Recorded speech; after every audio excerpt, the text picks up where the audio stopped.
I like a lot of weird stuff. I don't know, music, movies, TV shows, books, anything. Just weird stuff. And I don't really know what it is. I don't know if it's a counterculture thing in me where it's just like I don't like the mainstream, but I think that's just too weird. That's too weird to say. Like, if it is that, I don't think I should be able to acknowledge it. You know what I mean? Like, if I can, I shouldn't be able to purposely say, no, I don't like that because that's what everyone else likes. Like, it's all right to do that, but I think acknowledging it takes away some of the oomph. You know what I mean? Because it makes me sound like I'm doing it on purpose. But I think I accidentally just don't like normal stuff. And not even because I have a problem with normal stuff, but just because I think that we should give a voice to weird stuff too. I mean, it's probably not surprising to hear like all the songs of the day and stuff are purposely supposed to just be like weird songs. I don't want to come on the song of the day and be like, here's a good one for you guys. It's called Bohemian Rhapsody by Queen. Now, I'd give it a listen, but it's a pretty big masterpiece by Freddie Mercury. He spent a lot of time on it. So, do yourself a favor and listen to it for the first time ever. I mean, I feel like if there's a point to the songs of the day, it's to show you a song that you haven't heard before. So I try to play the Replacements or MGMT or Courtney Barnett or something. Because it's just like, what's the point of me telling you about a song if you already know about it? You know? But that's the kind of music I like anyway. I'm not only showing it to you. I mean, that's the music I listen to. And the movies I watch and the TV shows I watch or the crap I read. Just, I don't know. I just like a lot of weird stuff. The first movie I ever remember watching was the 1960s Batman. I don't know if anyone even else has watched that, but it's hilarious. Looking back now as a 19-year-old watching it, I go, this movie's stupid, but funny, like stupid in a good way. Like it's just goofy. I feel like when I say the word goofy, I have to say it like goofy. Give it a little like on the G. Goofy. Um, but the movie's just silly, you know? But when I watched it when I was 3, I didn't think it was silly. I thought it was awesome. I remember even thinking, like, do they hate each other in real life? Like, do they have to, are they arch enemies? Like the actors in the movie? Batman and the Riddler and all that.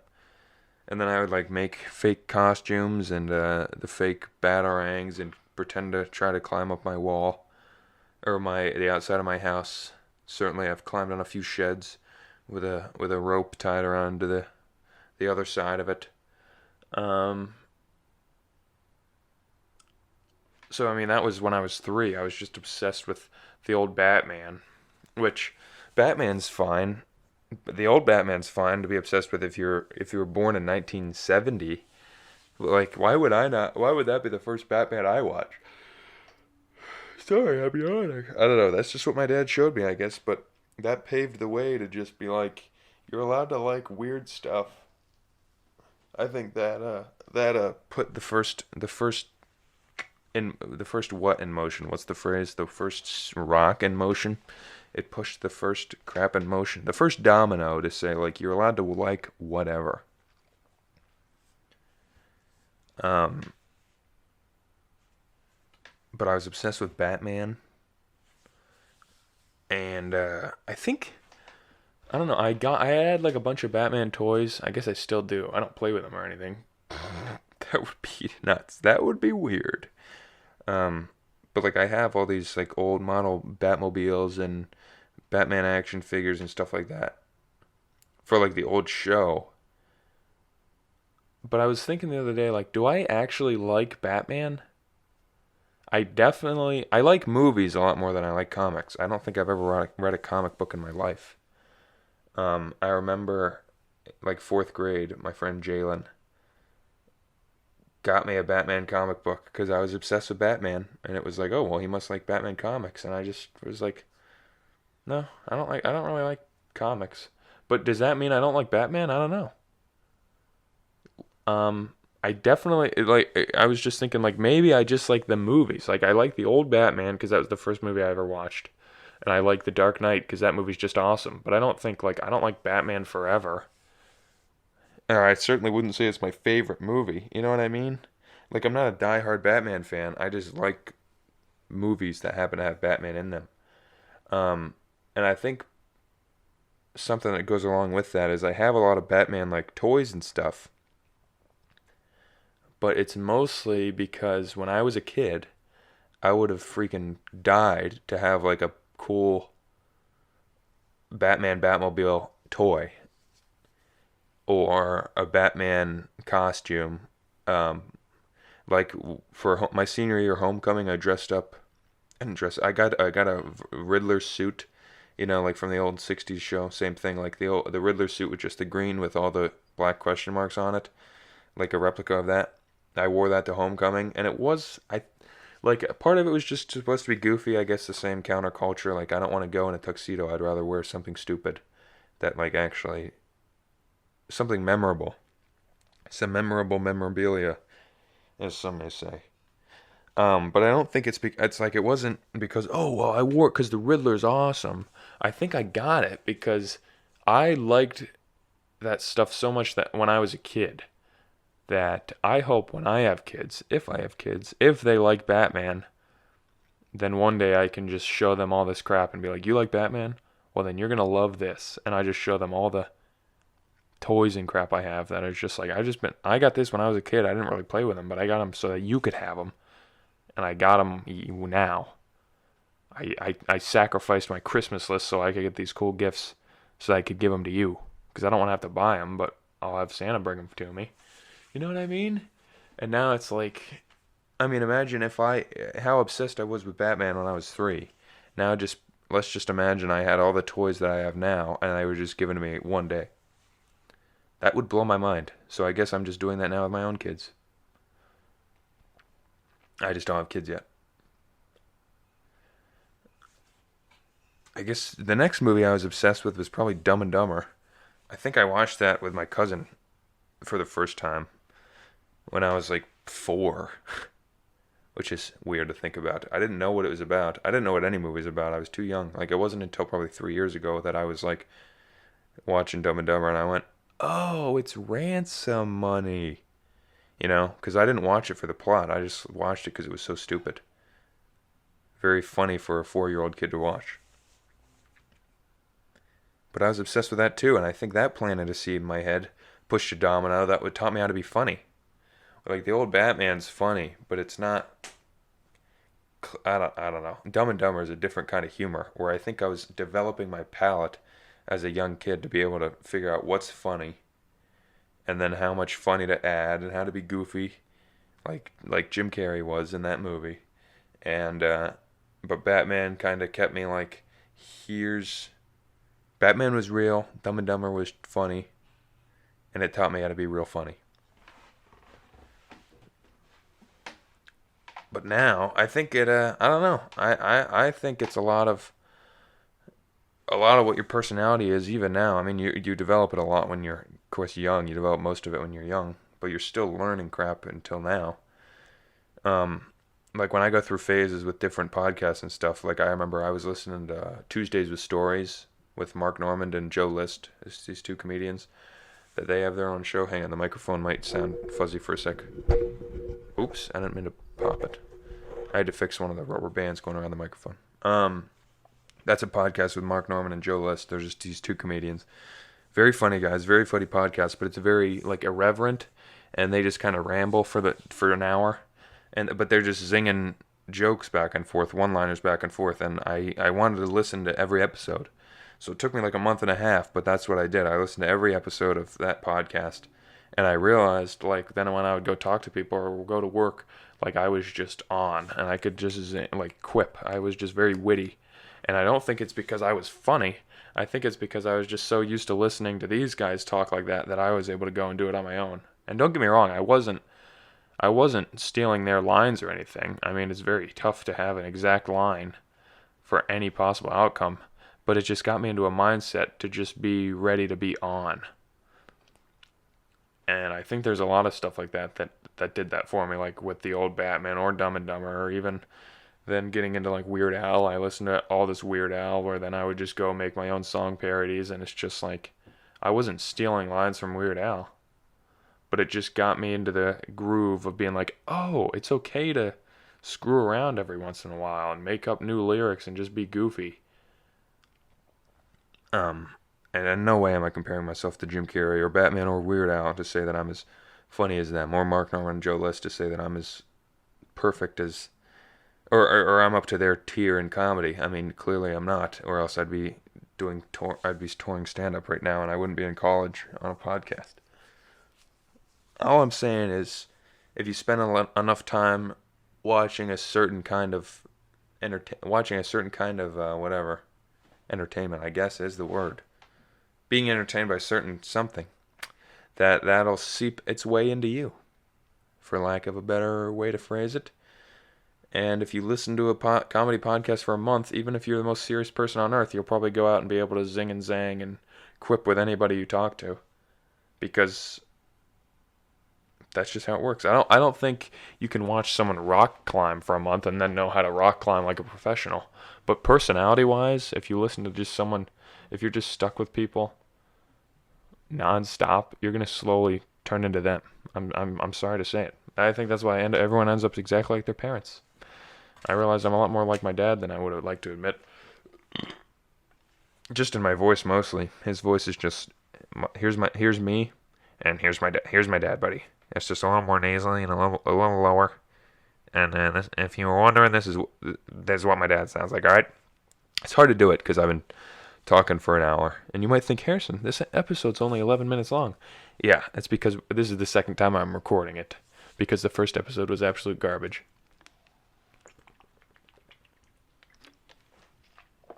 Sorry, I had to chug some water there. But yeah, this is how my dad talks. I'll just answer and go, "What's up, buddy? Hey, buddy. How are you?" I don't know why my voice is scratchy right now. Whew. I should have done some vocal exercises before this. But yeah, if anyone ever calls you on the phone and he sounds like this, then you can go, "Is this Harrison's dad?" And you'll probably be right.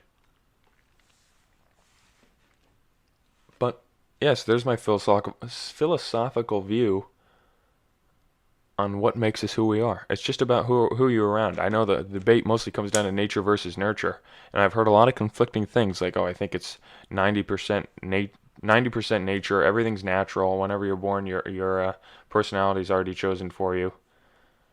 And not in a God way, where like, that's how God made you. He made you smart, he made you funny, or one or the other.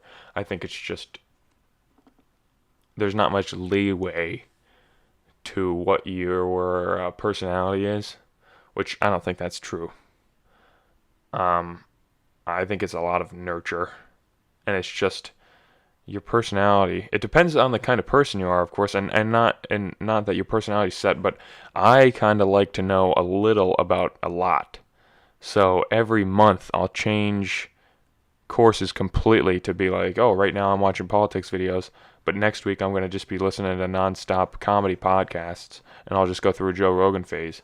And if I do that for long enough, then soon enough after watching Joe Rogan for a month, I'll just be like, wow, man, that's crazy. You ever smoke DMT? You ever take DMT or whatever that is? I don't know. It's some weed crap that Joe Rogan's always talking about. But it won't be long. It won't be long until I'm just like, yeah, that reminds me of this time where I took a Tesla battery and they actually made a jetpack out of it, man. It was a jetpack. It's crazy, man. Pull that up, Jamie. That's my Joe Rogan impression. It's not that good. But after a month of listening to him, I'm sure that's exactly how I would be talking, and that's exactly how my brain would just be taking the same shortcuts as Joe Rogan's brain does. I know after long enough time listening to Mark Norman and Joe List, I would pick up their vocal. Sorry, I'm splashing water around. I would pick up their vocal tones, the way they articulate their voice. It's like, I can't even do an impression. I would just have to listen to it long enough. But Joe List is just a lot of like crazy. I don't know. Very abrupt. Where Mark Norman's like, hey, how are you? I'm Mark Norman. He's comedy. I'm doing some comedy. Hey, how are you? I'm Mark Norman. Very nasally, but not in a bad way. Just in a 50s radio host kind of way. But Joe List is very abrupt. Mark Norman's a lot more like organic, amorphous. Drinking water. Speaking of amorphous, like organic or whatever it's called, I have a Weird Al sweatshirt, white and nerdy. I got at his concert in third grade because I went to a Weird Al concert. That was my first concert, everybody. I got it in third grade, so I was 9. I was 9. It was summer going into fourth grade, sorry. 9 years old, 2010, June 25th, in the Creswick Theater. Anyway, I got this Weird Al sweatshirt when I was 9, and I wore it, and it fit me when I was 9, and it fits me now. And I've certainly grown. I don't know what I sound like, but I'm 6'1", and I was certainly not that tall when I was in third grade. But I went home last weekend or 2 weekends ago, and I didn't have anything to wear. I didn't have a sweatshirt, so I threw that on, and it still fit perfect. And I don't understand. I know I got a size up when I was at the concert. I must have. But even that seems like quite a stretch to be able to fit the same sweatshirt I wore. Let's say fourth grade, fifth grade. I mean, I can't even. There's sweatshirts I had freshman year that are too small for me. So I don't know what kind of magic that is. But all I'm saying is it's amorphous and it grows as I grow. So if you'd like a magic sweatshirt, you can give me $400. But it'll always be your size, and it smells just like me as a third grader. Of course, talking about funny songs makes me want to talk about a funny movie. And no movie has quite struck me the same way the movie from 1996 crime thriller, running at 1 hour and 38 minutes, that's now on Netflix, Fargo, by the Coen brothers. Fargo is a reality-based crime drama set in Minnesota in 1987. Jerry Lundegaard is a car salesman in Minneapolis who has gotten himself into debt and is so desperate for money that he hires 2 thugs to kidnap his own wife. Jerry will collect the ransom from her wealthy father, paying the thugs. Good Lord, can I read? Holy crap, let's start over. Fargo is a reality-based crime drama set in Minnesota in 1987. Jerry Lundegaard is a car salesman in Minneapolis who has gotten himself into debt and is so desperate for money that he hires 2 thugs to kidnap his own wife. Jerry will collect the ransom from her wealthy father, paying the thugs a small portion and keeping the rest to satisfy his debts. The scheme collapses when the thugs shoot a state trooper. Now, I've heard of the show, I've heard of the movie. I can't say what my intention or what my ideas about the movie were, my perceptions of the movie going into the film, because I don't like to watch trailers. I don't like to read the plot outline before I watch the movie. So I didn't really know what it was about before I went into it, other than I knew it was good. Well, it was well received, well liked.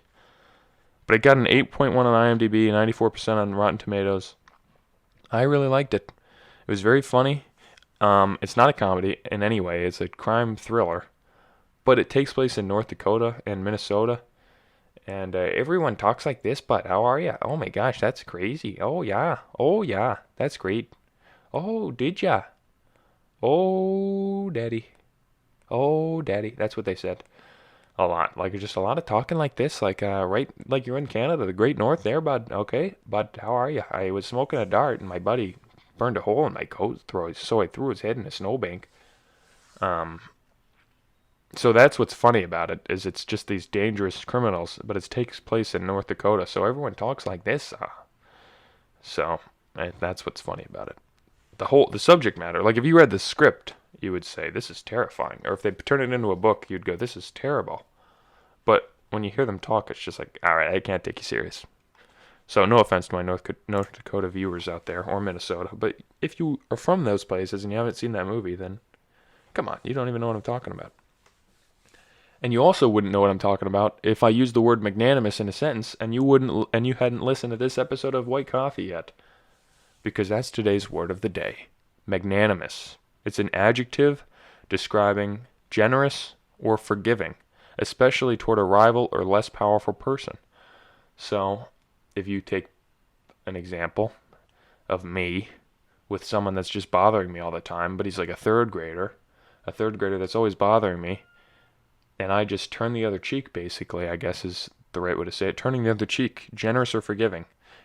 You're magnanimous. I'm magnanimous. Magnanimity is the word. Magnanimity, yeah, is the virtue of being great of mind and heart. It encompasses usually a refusal to be petty, a willingness to face danger, and actions for noble purposes.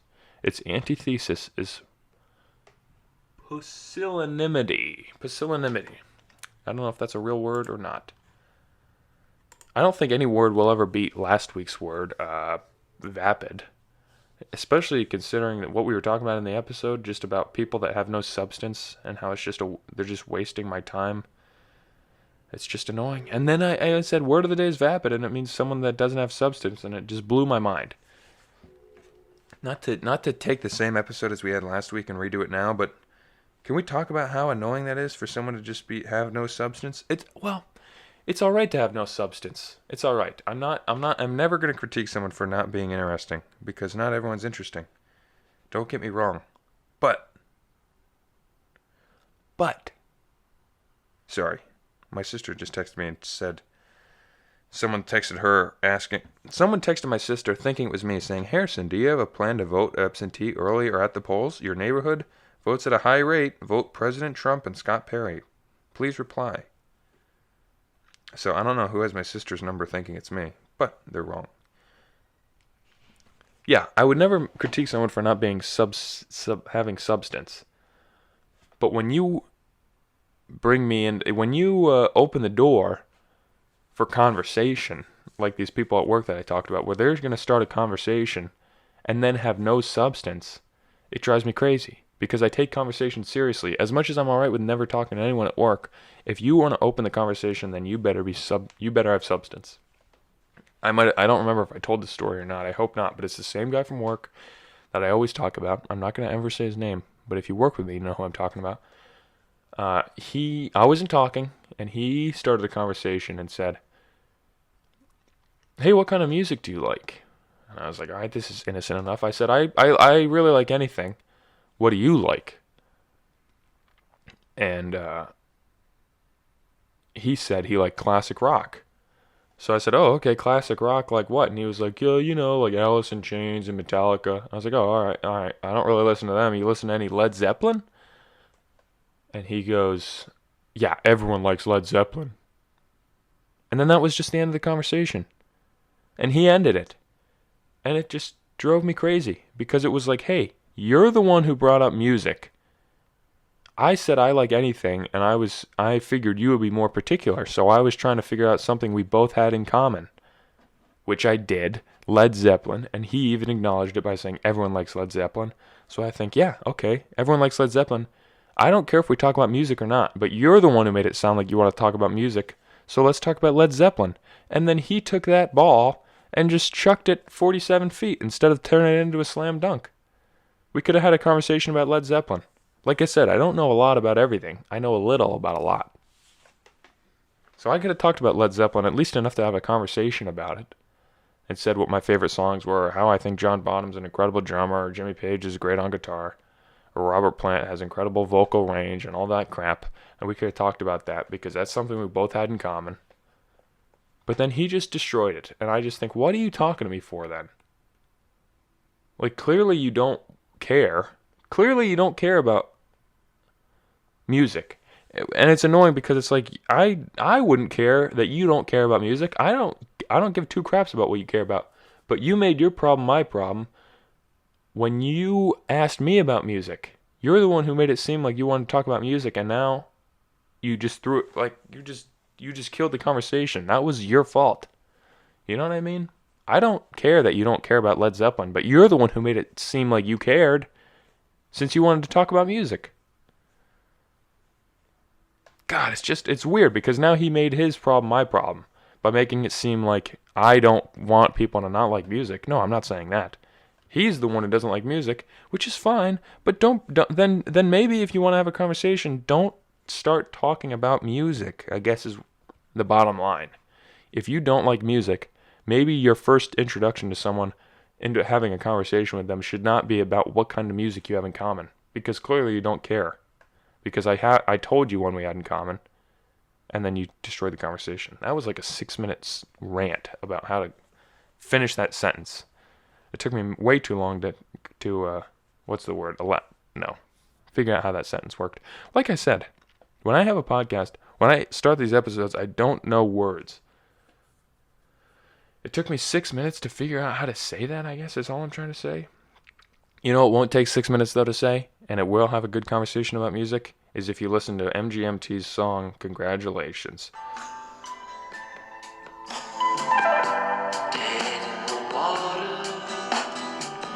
I don't want to play too much of it because I'll get in trouble again, but I'll have it slowly fade out into the background. This is a great song from their second album. I think their second album. Congratulations. If it's not their second album, who cares? It's still their album, Congratulations. It's still MGMT. Their second official album. I know they had another couple albums come out even before Oracular Spectacular. Which is the greatest album of all time? I'm sorry if you disagree with me. MGMT is not my favorite band of all time. It's got my favorite songs on it. I think The Handshake is my favorite song. Of Moons, Birds, and Monsters is one of my favorite songs. Up there, of course, with Avant Gardener and Blackwater. But Oracular Spectacular is my favorite album of all time. And that is another album by them. So I hold it to a high standard. But there's other songs on that album. Of course, I only play one song for the song of the day, but I'll talk about like 16 other ones. I completely recommend the entire Oracular Spectacular album.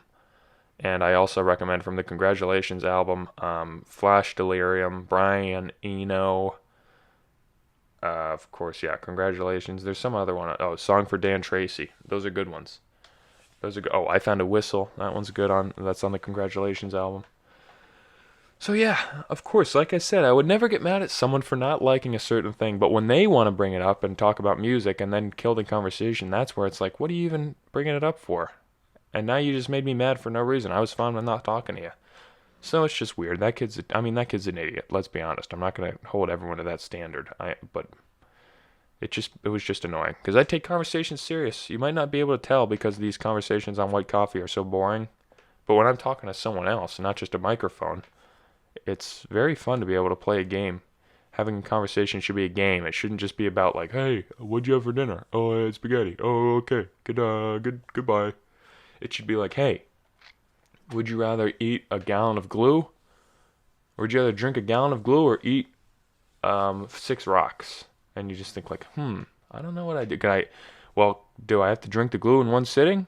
No, you could do it throughout like a year. Oh, okay. I'd rather do that. I would just put like drops of it on my pasta or something. And then you can just go from there. And that's why, and then you go, oh, well, would it slowly glue your stomach together? No, well, if you only drank a little bit of it at a time, you'd probably be all right. Oh, okay. And then you'd have to think about the rocks and whether or not you'd rather eat 4 rocks. Do I have to do that all at the same time? No, you could like break them up and have them like sand, and you could have them like a jawbreaker. And you go, oh, this is a good conversation. It doesn't provide anything, but at least we're getting our brains moving. And that's why, similarly, when you're like talking and you're like, oh, what's the actor in that movie that he played? He played Woody in Toy Story, and he played the guy in Castaway. And then someone will take their phone out and go, no. Let's not Google it. Can there be 3 seconds where we actually have to use our head and try to remember what's his name? Bob Yanks. Oh, yeah, I think it is Bob Yanks. All right, it's Bob Yanks. So yeah, if you're having a conversation, don't take your phone out. Be able to play the game with someone. Don't bring up a topic. You're not allowed to initiate the topic if you have no idea what you're talking about. So, that's my lessons of today. Conversations are fun. Keep them fun. Now, of course, whoops, didn't mean to kick my desk there. Now, of course, this is the end of the episode of White Coffee. The first time I recorded this episode, it was terrible. I went through all the phases of my life that I was interested in. It started, of course, with Batman. Then it went to Dumb and Dumber. Then it went to Weird Al. Then it went to Good Mythical Morning and Smosh. Then it went to Minecraft. Then it went to GTA 5 and PlayStation. Then it went to fixing iPhones.